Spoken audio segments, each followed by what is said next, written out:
Assalamualaikum warahmatullahi wabarakatuh. Selamat pagi sahabat Smart Podcast Perpustakaan SMA Negeri 1 Berau.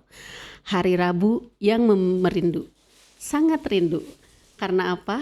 Hari ini kita akan berbagi kerinduan tentang satu sosok yang luar biasa menurut saya. Mengingatkan di tahun 2006 sampai 2009, dulu sosok ini yang periang, cantik, energik, dan penuh tanggung jawab. Siapa dia? Dr. Yuseli Dinda Pratiwi. Halo, apa kabar? Halo Bun, alhamdulillah baik. Alhamdulillah, terima kasih ya atas kehadirannya. Bagaimana setelah melihat tadi dari gerbang sampai belakang? Oh, Masya Allah Bun, itu jauh banget perbedaannya dari amalan saya. Luar biasa, saya kaget. Ini saya lagi ada di SMA 1 enggak ya? Ternyata wah luar biasa, apresiasi sekali buat SMA 1, luar biasa. Kenapa Rabu merindu? Karena saya rindu melihat wajah yang banyak perubahannya, itu ya. Betul banyak sekali, perubahan. banyak rindu sekali dengan suasana saya. Karena zaman-zaman SMA itu memang zaman-zaman yang paling dirindukan dan tidak pernah tidak pernah hilang dari berkas yang kita ingatkan. Karena mulai dari situ pertama kali bentuk kita sebagai jati diri pengen jadi apa. Nah, sahabat podcast, tadi ada jati diri, bahwa kehidupan itu diawali dari titik ya, dan diakhiri juga dengan titik. Kita akan kupas tuntas nih pengalaman-pengalaman unik, pengalaman-pengalaman menarik dari Ananda yang luar biasa. Boleh ya Ibu panggil Ananda ya? Boleh. Karena rasa kangen waktu kita mengajar ya, sekarang sudah luar biasa jadi orang sukses. Sukses dunia akhirat tentunya ya. Alhamdulillah, insyaallah, amin. Baik Dokter Seli, saya izinkan Ananda untuk memanggil dokter ya, karena mungkin boleh dilihat sahabat podcast dengan seragam yang luar biasa. Saya ini berkaca-kaca ya, bukan sedih, bahagia gitu ya, karena kita sebagai pendidik tentunya punya harapan yang sama untuk semua. Sebelum nanti ke tingkatan jati diri, boleh diperkenalkan dulu dong identitasnya, biar semua nih peserta didik yang ada di SMA 1, yang ada di Kabupaten Berau mengetahui sosok Dokter Seli ini. Silakan. Oke. Ya, Assalamualaikum warahmatullahi wabarakatuh. Perkenalkan, saya dengan Yuseli Dinda Pratiwi, saya alumni SMA 1. Saya dari tahun 2006 sampai 2009 berada di SMA 1. Saya statusnya sudah menikah, alhamdulillah kemarin. Alhamdulillah. Iya, Bunda sudah menikah kemarin. Aduh, selamat. Tapi ada perjuangannya yang luar biasa. Kenapa ada sampai di titik ini? Saya beralamatkan di Jalan Durian 3, Perumahan Berau Indah. Saya bekerja di UPT Puskesmas Kampung Bugis. Status saya hari ini saya sebagai PNS, pegawai negeri sipil di Kabupaten Berau, dan saya juga sebagai kepala unit donor darah di Kabupaten Berau, dan aktif di beberapa organisasi di pemerintahan di Kabupaten Berau. Mungkin itu aja Bunda, karena banyak sekali nanti akan kita bahas. Luar biasa. Ini saya sempat setiap penggalan kalimat itu saya simak, berarti begitu banyaknya sampai di titik ini, apalagi aktif di organisasi. Nanti kita ada buka sedikit-sedikit ya, resletingnya ini dibedah. Baik sahabat podcast, pertama yang ingin Bunda tahu adalah proses dulu di sekolah ya. Tadi kan sudah terkenang. Kalau boleh tahu hal apa yang menjadikan sampai saat ini ya, kan sekarang profesi dokter ya, ada hal nggak di awal ditorehkan saat pada jadi siswa SMA Negeri 1 Berau? Karena gini ya Bun, yang paling benar-benar berkesan ya, tadi pertama saya sebagai siswa di sini bangga sekali bisa terlahir dari lulusan SMA 1 ini. Yang kalau di zaman saya dulu ya Bun ya, di zaman saya ini SMA yang paling favorit, yang benar-benar siapa sih yang nggak bisa masuk ke sini tuh luar biasa sudah. Apalagi dengan sekarang ya. Luar biasa, ini benar-benar even gimana dari saya sendiri bangga. Kalau suatu hal yang menarik ya tadi di sini kita, kalau misalnya dari luar gedung itu luar biasa, saya sudah merasakan yang namanya banjir Bun waktu itu. Terus kalau yang kayak menarik sekali, saya bisa berkontribusi sama di SMA 1 ini dari mulai organisasi dari situ. Betul. Nah, saya aktif juga di organisasi hampir semua Bun, saya ada di OSIS-nya ada. Saya ingat dulu maaf nih sedikit ya, dulu berkacamata ya. Oh iya, mohon maaf itu dulu badan saya luar biasa. Enggak ke badan, lebih ke gemoy sih, lebih ke gemoy. Dia anak teater juga ya. Benar, itu dia. Sebenarnya itu yang saya ingat. Dan kalau di OSIS tuh siapa yang enggak kenal dia? Pokoknya sekali ibaratnya tahu siapa dia pasti akan tahu di mana dia menunjukkan pengabdian dirinya di ekstrakurikuler gitu ya. Ya, benar. Terus mungkin secara akademik juga ya, akademik punya target ya untuk menuju biar lulus nanti kuliah saya di kedokteran. Itu pasti target. Nah, trik target dulu di SMA deh sebelum kita mengupas di perkuliahan. Oke. Target saya dulu pengen jadikan juara kelas, Bun, karena itu salah satu impian saya, bahwa saya kan cita-citanya ingin jadi dokter gitu, Bun. Karena saya berpikir, wah ini saya nggak bisa nih kalau misalnya saya tidak menjadikan juara kelas, karena kalau tidak saya akan bersaing di dunia luar. Kalau saya tidak bisa bersaing di sini, bagaimana akan ke depannya gitu. Jadi itu jalan pintasnya pokoknya buat dulu jembatan biar sampai dulu ke ranking ya gitu. Benar sekali. Saya buat jembatan dulu, Bun. Gimana caranya? Ya namanya harus belajar sesuai dengan apa yang diajarkan. Kalau saya dulu sistemnya setiap apa yang diajarkan dari guru saya rangkum kecil, nanti buat catatan kecil, Bu. Nah, gitu. ini yang terpenting nih buat nih angkatan yang baru lulus ya, atau yang mau naik kelas 12. Buat triknya seperti ini loh. Wah, jangan salah, Bun. Saya dari mulai sampai detik sekarang ini, catatan saya selama saya ini, kalau di zaman SMP, SMA mungkin nggak ada ya, Bun ya. Tapi kalau di zaman saya kuliah, sampai sekarang catatan kecil saya masih ada, masih rapi, dan alhamdulillah terpakai, Bun, dari angkatan ke angkatan. Karena untuk menuju lulus dokter itu perlu catatan kecil, nggak bisa. Benar. Nah, ini betul. Ini tipsnya, karena saya sering juga ke anak-anak itu, coba kalau mau ada sesuatu itu buat dulu dari mana kita rangkaiannya ya. Benar, karena buat mapping, Bun. Mapping dulu gitu ya, biar nanti tercapai seperti itu ya. Baik, tadi sudah berbicara masalah. Ada enggak pasti masih ingat ya guru-guru di SMA 1? Wah, luar siapa sih, Bun, yang nggak ingat guru ya. yang seperti ini, yang gini-gini, ya pasti ingat. Guru biologi.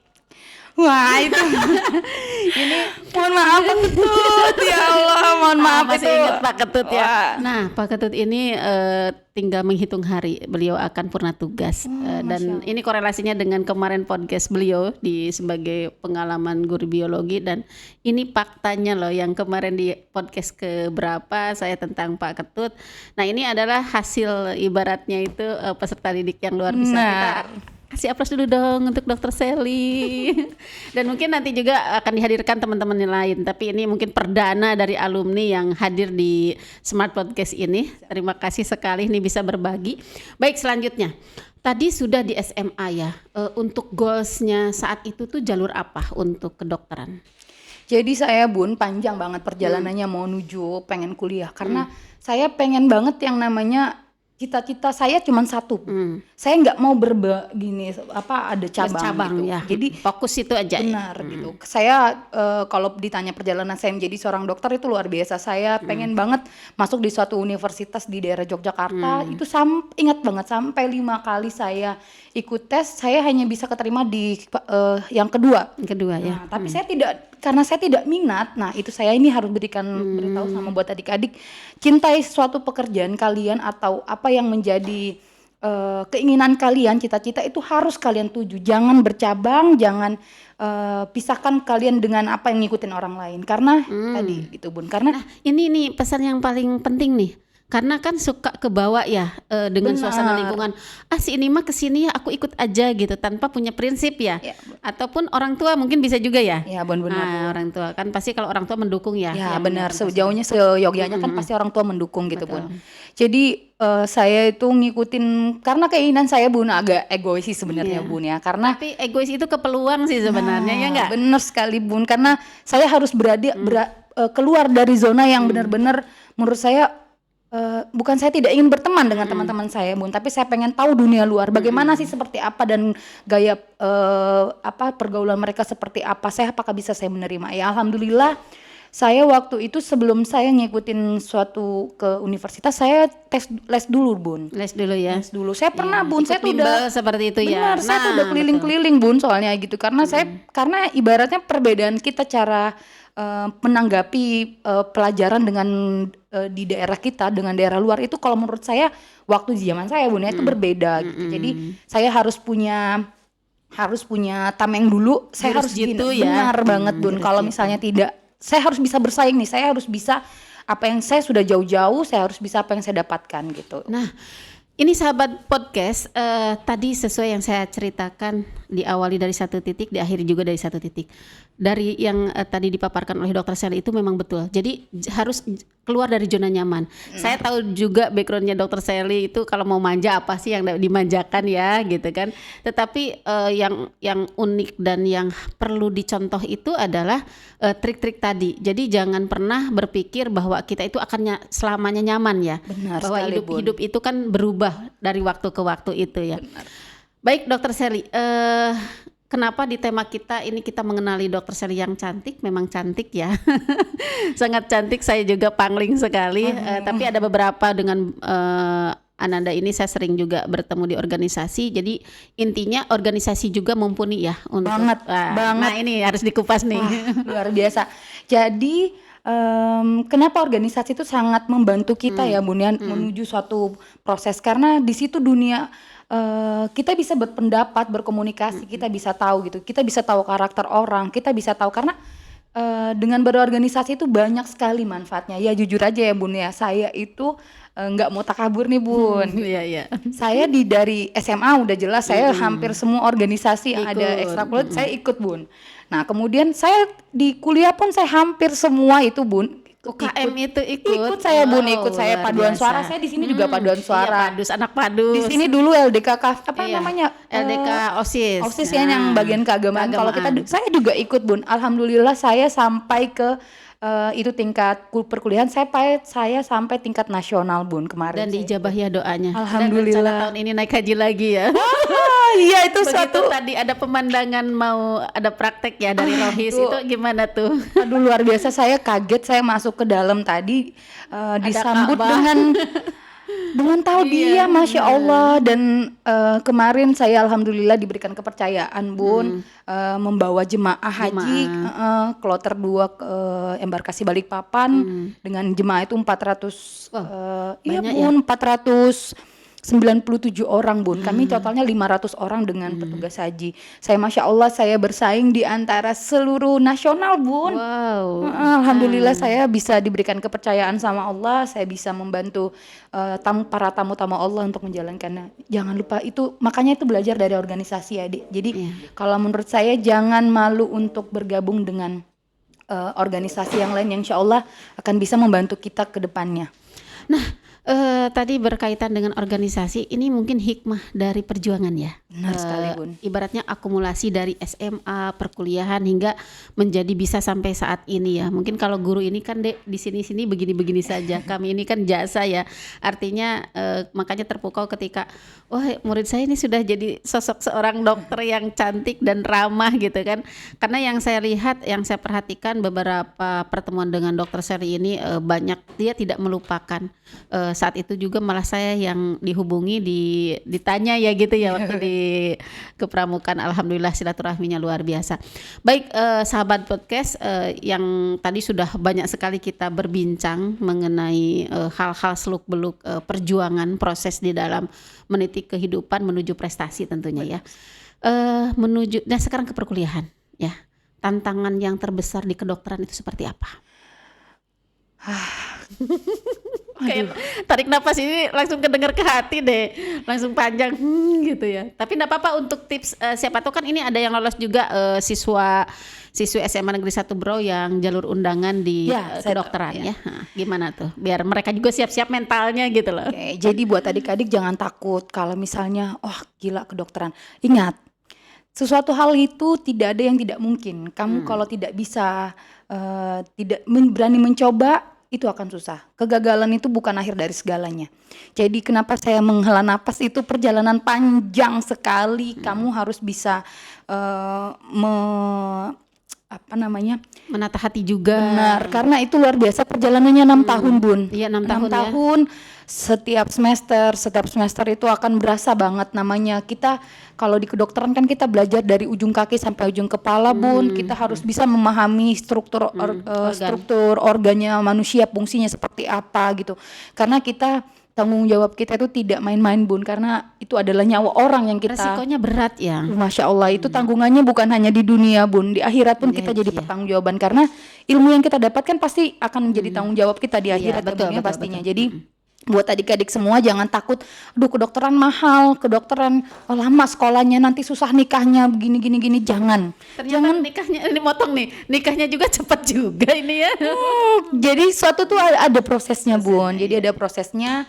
Oke, di kedokteran tuh memang berasa kalau kamu menikmati, kalau kamu ingin, artinya kamu memang dari hati pengen dari sana, insya Allah orang tua akan bagaimana cara berusaha Bun ya. Jadi ya walaupun akan menempuhkan beberapa kesulitan, karena kan penyesuaian kita untuk belajar seperti menghafal, kemudian itu tidak sembarang kita harus seperti itu Bun ya. Jadi banyak sekali yang dipelajari, mulai dari anatomi tubuh, fisiologinya, kemudian itu dari patologinya seperti apa. Jadi banyak sekali, sampai saya dulu Bun ingat banget, saya hampir di semester 3-4 kalau saya nggak salah, itu semester 1-2 kan kita masih belajar seperti SMA Bun. Ya umum aja ya. Masih umum. 3-4 itu saya udah mikir, ya Allah ini kita masuk tuh jam 7 pagi Bun. Jam 7 pagi tuh sudah harus ada di sana. Itu pun berarti mau nggak mau kita di kuliah itu harus stay dari pagi gitu. Mau habis sholat subuh otomatis kita harus udah siap-siap gitu. Sampai kita pulang itu kira-kira jam 4 sore baru selesai Bun. Luar biasa. Itu every day Bun. Bahkan kalau karena saya dari lulusan Universitas CRC Jakarta Bun, ada sesi keislamannya, kita di hari Sabtu itu tetap masuk, tapi kita diisi dengan keagamaan Bun. Iya. Jadi luar biasa. Jadi di perjalanannya luar biasa kan, 3,5 tahun dengan kuliah Bun nih. Kemudian nanti dapat gelar sarjana dokter muda. Kemudian nanti kita koskap itu kurang lebih 1 tahun 8 bulan. Oh, koasnya ya? Ya siap, itu nanti kita akan terjun ke lapangan kan Bun, itu nanti terjun, kemudian nanti dilanjutkan lagi ada namanya ujian kompetensi dokter Indonesia. Jadi nanti adik-adik itu sudah terlegalitas dengan kelulusan diakui seluruh Indonesia, karena memang kita lulusannya tidak macam-macam, jadi memang seperti itu, luar biasa. Itu ya luar biasa. Kalau bisa dibilang ya indah sih Dok. Enggak, indah banget untuk dikenang. Tapi kalau mau untuk diulang lagi, mungkin kita ke spesialis aja kali ya Bun. Iya. Soalnya kalau untuk yang koas-koas karena berbeda sekali Bun. Mungkin kalau yang teman-teman kesehatan ngerti, pasti mereka paham gimana rasanya gitu Bun. Tapi rasanya ini kan sebuah rezeki dan anugerah ya. Masya Jadi Allah. artinya ketika kita mumpuni, terus secara bimbingan, kerja keras belajar. Benar sekali. Saya yakin Dokter Sally ini banyak anugerah. Artinya semua sisi itu kan bisa dilewati, ya, bisa dilewati, dijalani sampai sekarang ibaratnya dengan gelar dan bisa mempertanggungjawabkan gelar. Karena bekerja itu kan kalau tidak ada keikhlasan, kebayangkan. Aduh. Nah, kembali ke keikhlasan. Bagaimana keikhlasan seorang dokter apabila kita nggak muluk-muluk ya. Artinya banyak hal di lapangan terutama urusan masalah profesional gitu. Nah, bagaimana sudut pandang Dokter Sally terkait pelayanan terutama untuk mungkin di Kabupaten Berau ini ya, karena Dokter Sally kan tugasnya di Berau. Bagaimana itu? Jadi namanya keikhlasan ya Bun, itu memang kalau sesuatu hal kita lakukan tidak dengan ikhlas, saya ngerasa Bun, waktu saya izin bercerita dikit. Jadi waktu saya memang dulu sebelum saya lulus itu saya pernah tertunda 1 tahun Bun, bukan 1 tahun, ibaratnya cuma 2 bulan kalau nggak salah Bun. Jadi saya udah mikir, saya udah ngurus nih Bun, udah ngurus satu kuliah, satu angkatan. Kebetulan saya kemarin itu dibantu, saya dipercayakan jadi wakil ketua untuk teman-teman saya di dalam untuk ujian nasional.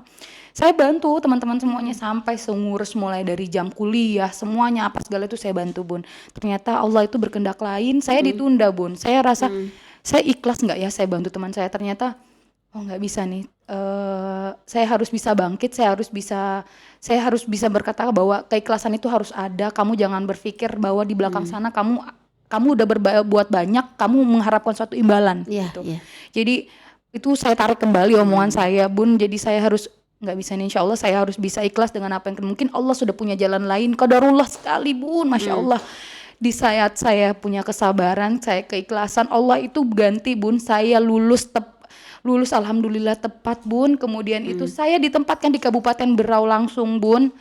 Setiap jalur yang saya jalankan setelah saya mengalami kegagalan, nah tadi yang saya bilang Bun, kegagalan itu bukan akhir dari segalanya. Kegagalan itu suatu mulai tanjakan kita untuk kedepannya.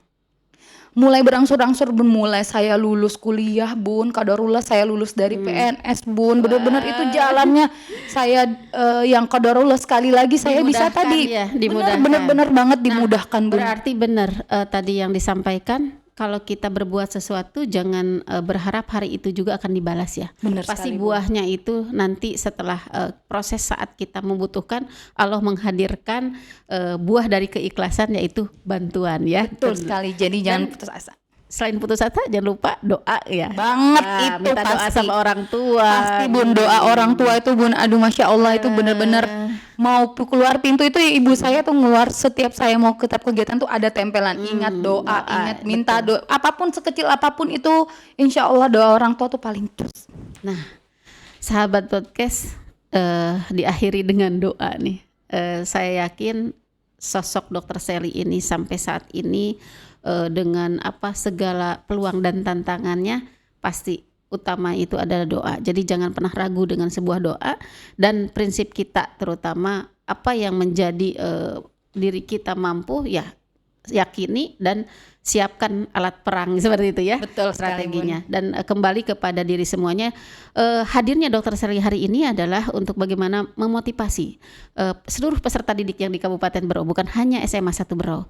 Jadi kalau ada keinginan dari mulai sekarang itu sudah disiapkan dengan catatan-catatan penting. Mungkin itu ya Dr. Sally. Benar sekali Bun. Nah, closing terakhir ada kalimat yang ingin disampaikan kepada seluruh, karena ini nanti jangkauannya peserta didik, mahasiswa ya gitu kan. Ini pengalaman dan mungkin untuk orang tua yang pasti akan bangga punya anak seperti Dr. Sally gitu ya. Silakan. Jangan takut untuk gagal, karena kegagalan bukan akhir dari segalanya. Jangan takut untuk mencoba, karena suatu hal yang tidak kita coba, dan jangan pernah berpikiran bahwa suatu hal itu tidak akan terjadi. Qadarullah. Wallahu alam, Allah tidak akan bisa tahu apa yang akan terjadi ke depannya. Jadi buat adik-adik semua, jangan pernah berpikiran kalian tidak bisa. Kalau saya berpendapat, kenapa kamu bisa, kenapa saya tidak bisa? Kita sama-sama makan nasi, kita punya otak sama-sama. Silakan lakukan apa yang menjadi terbaik, berikan terbaik kepada orang tuamu, keluargamu, seluruh masyarakat Kabupaten Berau khususnya, untuk menjadikan sebuah prestasi. Kalian adalah orang yang terbaik, terbangga, buat banggakan sama orang.